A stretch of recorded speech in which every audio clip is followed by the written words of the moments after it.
Cuma Nabi kata sataftariku ummati ala salasin wa sab'ina firqah. Umat aku akhir zaman berpecah kepada 73 puak. Sintani wa sab'una finnar, 72 golongan dalam neraka. Wahidun fil jannah, satu golongan masuk syurga.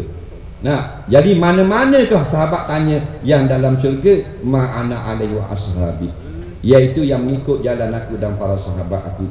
Jadi mana-mana fiqah, mana-mana jemaah, mana-mana kumpulan, tak kira kumpulan apa pun, jika bukan daripada hak Nabi dan para sahabat, apatah lagi terang-terang menolak apa yang dibawa datang daripada Nabi dan sahabat, maka itu adalah fiqah yang 72 yang disebut di dalam hadis tadi.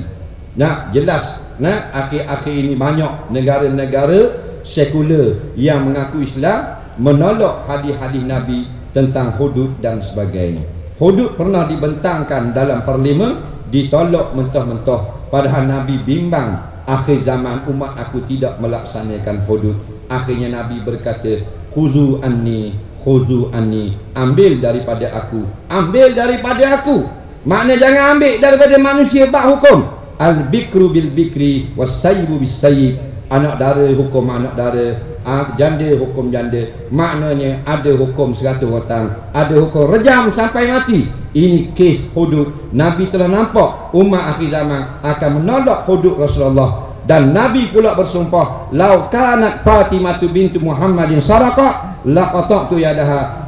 Wallahi, jikalau anak aku Fatimah melakukan kes mencuri, nescaya aku hudud, aku potong tangan anakku sendiri, kerana tidak boleh ditolak hukum Allah, kerana kita semua menumpang di bumi Allah. Mana-mana mati, tak kira atas nama apa sekalipun, yang menolak hukum Allah, maka parti itu adalah berjalan pada jalan yang sudah salah daripada jalan menuju keredaan Allah Subhanahu wa taala. Maka semua jalan yang salah adalah berbahaya kepada kita semua. Soalan seterusnya, saya mayang garik jemaah, tiba-tiba imam hanya sujud sekali, kemudian dia bangun, tiba-tiba ada seorang berada sebelah imam, lalu imam undur. Apa sudah jadi dengan solat saya?